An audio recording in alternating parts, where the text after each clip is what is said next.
Accueillir sa valeur, un voyage d'amour-propre. Félicitations d'avoir franchi cette étape vers la découverte de soi. Vous êtes digne d'amour, à commencer par l'amour que vous vous portez. Ce voyage consiste à accueillir votre moi authentique, avec ses défauts et ses qualités. Il s'agit de reconnaître le pouvoir incroyable qui est en vous. Au fil de mes années de recherche et de travail, j'ai été témoin du pouvoir transformateur de l'amour-propre. C'est le fondement d'une vie épanouissante et riche de sens. Il ne s'agit pas d'être parfait, mais de s'accepter soi-même inconditionnellement. Ce voyage consiste à retirer les couches, à affronter ses vulnérabilités et à en ressortir plus fort et plus résilient. Il s'agit de reconnaître que vous êtes suffisant, tel que vous êtes. Vous êtes digne d'amour, d'appartenance et de joie. Le pouvoir intérieur. Reconnaître sa valeur intrinsèque. Mon parcours de chercheuse et de conteuse m'a appris une vérité profonde. Chacun a une histoire qui mérite d'être racontée. Chacun d'entre nous possède une valeur et un mérite intrinsèque. Ce n'est pas quelque chose que l'on gagne, c'est quelque chose avec lequel on naît. Parfois, les défis de la vie peuvent obscurcir notre lumière intérieure, nous amenant à douter de notre valeur. Mais cette lumière ne s'éteint jamais vraiment. Elle est toujours là, attendant d'être ravivée. L'amour-propre est l'étincelle qui allume cette flamme intérieure.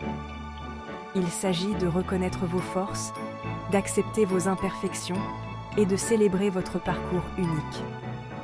Vous n'êtes pas défini par vos erreurs passées ou vos échecs perçus. Vous êtes capable de choses incroyables. Vous avez la force de surmonter l'adversité et la résilience nécessaires pour vous relever des défis. Croyez en vous, même lorsque c'est difficile. Vous êtes digne de votre propre amour et admiration. Définir le voyage. Amour-propre et estime de soi. Ces deux concepts sont essentiels pour notre bien-être mental et émotionnel. L'amour-propre et l'estime de soi sont souvent utilisés de manière interchangeable, mais ce sont des concepts distincts. Comprendre cette différence peut transformer notre relation avec nous-mêmes. L'estime de soi est la façon dont nous nous percevons, notre sentiment de valeur basé sur des réalisations externes.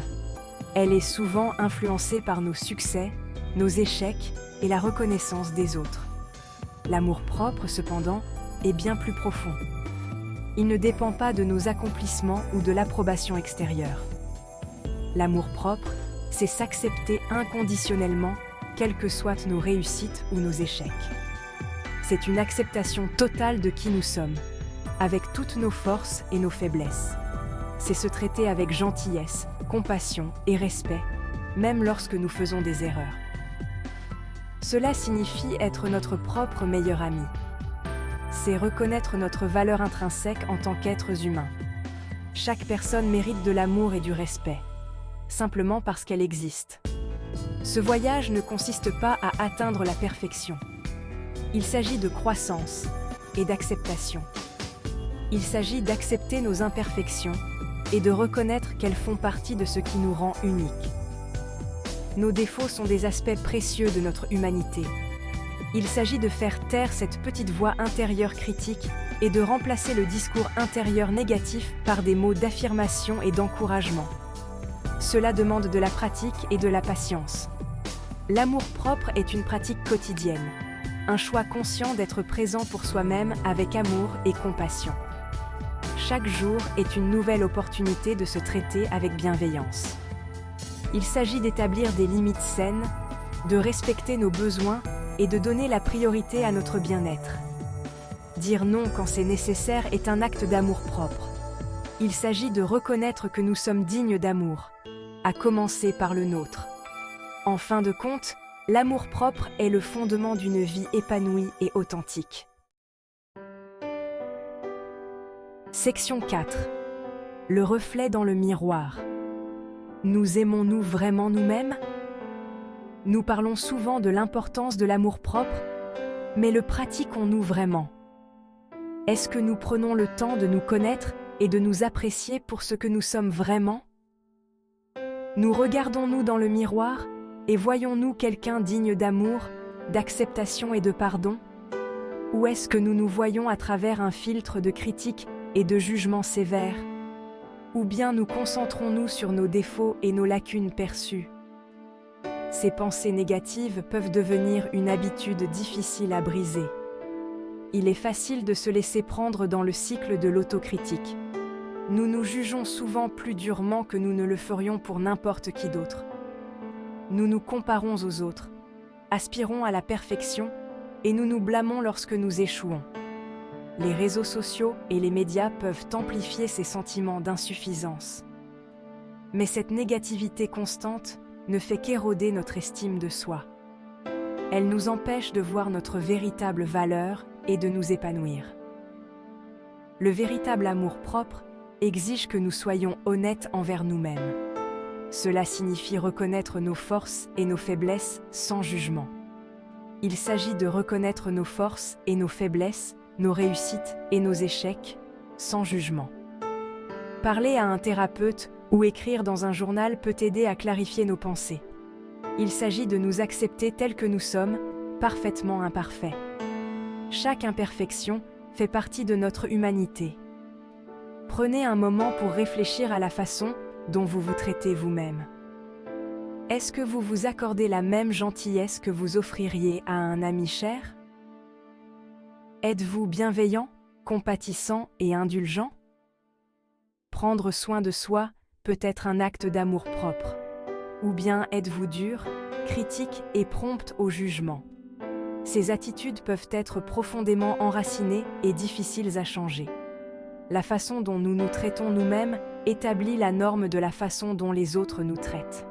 En nous aimant nous-mêmes, nous montrons aux autres comment nous voulons être aimés. Section 5. Démasquer les obstacles. Pourquoi l'amour-propre reste-t-il insaisissable? Pourquoi est-il si difficile de s'aimer soi-même inconditionnellement? Cette question résonne avec beaucoup d'entre nous, car l'amour-propre semble souvent hors de portée. De nombreux obstacles peuvent nous empêcher de faire l'expérience d'un véritable amour-propre. Ces obstacles peuvent être à la fois internes et externes, visibles et invisibles. Les expériences passées, les attentes de la société et les croyances négatives sur soi peuvent créer des obstacles sur notre chemin. Ces éléments peuvent s'accumuler et devenir des barrières difficiles à surmonter. Les expériences de l'enfance, en particulier celles qui nous ont donné le sentiment d'être indignes ou mal aimés, peuvent avoir un impact durable sur notre perception de nous-mêmes. Ces souvenirs peuvent rester gravés dans notre esprit et influencer notre comportement. Nous pouvons intérioriser ces messages négatifs et les transporter avec nous à l'âge adulte. Ils deviennent une partie de notre dialogue intérieur, influençant nos pensées et nos actions. La société nous envoie souvent des messages selon lesquels nous devons être d'une certaine manière pour être aimables ou acceptables. Ces messages sont omniprésents et peuvent affecter notre estime de soi. Nous sommes bombardés d'images de perfection, ce qui nous amène à nous comparer et à aspirer à des normes inaccessibles. Les réseaux sociaux et les médias jouent un rôle majeur dans la propagation de ces idéaux irréalistes. Les croyances négatives sur soi, souvent ancrées dans des expériences passées ou dans un conditionnement sociétal, peuvent créer un cycle de doute de soi et d'auto-sabotage. Ce cycle peut être difficile à briser sans une prise de conscience et un effort conscient. Nous pouvons croire que nous ne sommes pas assez bien, pas assez intelligents ou pas dignes d'amour et de bonheur. Ces croyances limitantes peuvent nous empêcher de réaliser notre plein potentiel. Il est important de reconnaître et de lever ces obstacles. La prise de conscience est la première étape vers la guérison et l'acceptation de soi. En comprenant la racine de nos doutes et de notre discours intérieur négatif, nous pouvons commencer à remettre en question et à recadrer ces croyances limitantes. Cela nécessite du temps, de la patience et souvent du soutien, mais c'est un voyage qui en vaut la peine.